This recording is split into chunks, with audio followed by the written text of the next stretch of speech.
Okay everyone, this is Nicky, and Nicky took some direct action of her own on Tuesday, and so Nicky, would you like to tell us what you did? Well, I handcuffed myself to the entrance gate to the Cuadrilla site. Yeah. And was that in the morning, afternoon? It was in the morning when there wasn't as many police about. Right, so you just went up, boom, handcuffed yourself to the gates, and did they have a go at you? Did they try and arrest you as you tried to get in the gate, or was it just boom, straight in?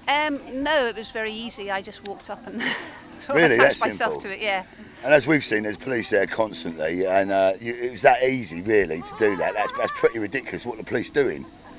Well, they were. I chose that time because they were on night shift and there's not as many there, and it was nothing personal against the police officers, anything like that. It was just that was the only opportunity I could get to do it, really. So how long was you actually attached to the gate for? I'm not sure. An hour, 2 hours. Yeah, long enough to hold up the lorries. I held up the workers getting in. Oh, brilliant! That's a start. That's a great thing. Yeah. And you was obviously angry enough to do it. So you was eventually arrested. Was you charged with anything?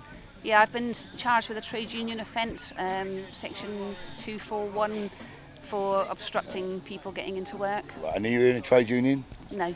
And as far as you're aware, are there any of those workers in the trade union? I have no idea. So you've been charged under the law. It's just gender specific for the trade unions, and no one's in the trade unions. Do you think that's ridiculous? I do think it's ridiculous, yeah. Yeah. So, have you got any bail conditions? Yeah, I have. I'm not allowed on the road from about there, right to the other end. Yeah. Past the entrance site as well. So I'm allowed to walk on the verge, but not in the road or drive in the road. Okay, so that's your bail conditions, and have you got a court date that's actually been set for a hearing? Not well. I've got a bail hearing court date for next week, but I'm trying to change that at the moment. I've got something else, an important thing on that day. Yeah, like your life. In other words, yeah. Well, it's a hospital appointment with my daughter. Oh, that's all right. So there you go, people. So hopefully they'll let me change that. Well, they should do. Hope so, they should do. Yeah. Well, that's why not, because it's going to get adjourned to next year anyway. Most of them seem to have been. Yeah. So, would you be prepared to do the same thing again if needs be? At another site, say? If the government doesn't listen and it's a choice between me and the environment for my children being destroyed, then yes. Yeah, and that's what's important here. This is all being done for the future of not just mankind, but just civilised everything, really, the world. Yeah, it is really serious. I mean, that's so important. This is so important for you. You've actually sacrificed yourself effectively for the cause.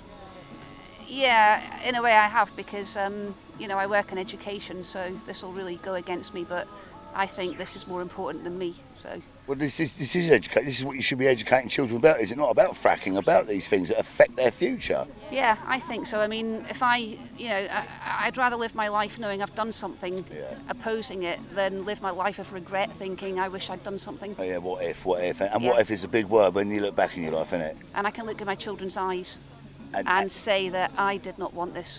And your children one day, if it does go wrong, for all of our children, they'll turn and say, "Why didn't you do something at the time?" And you can say, "Yeah, I did."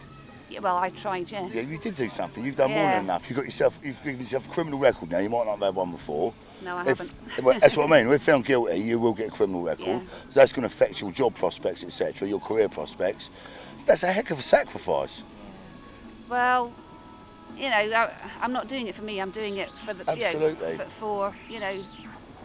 for the planet. It is that serious, If we don't stop this, then there's not going to be a job anyway eventually for my kids. Because they're not going to have any clean water to drink, or they're not going to exist. The countryside will be ravished. It's the most craziest thing I think the government has ever done. Yeah, and of course, what they're not saying to everyone is that they want it to go ahead, but we don't, so they do what they want to do. I mean, that's dictatorship, is it not? Yeah, it really is. It's opened my eyes to the way things are going at the moment. I mean, I see it in education, I see it in the national health, I see it in the environment, but I've picked this fight because if there's no environment, the other things, don't exist. And that is the point of the exercise here. Yeah. Okay, Nicky, thank you very much, darling. And just one welcome. little, if you want to give one message to the world out there, what would it be? It'd be, please help us to stop this, because, this is really serious. Please look into it. Once you've looked into it, you'll see why we're doing this, and if we don't do something, it will be too late once they start. Thanks a lot, Nicky. That everyone's Nicky. This is Kenny Lloyd from Truthferretfilms News Network signing off as usual with apathy is no longer an option.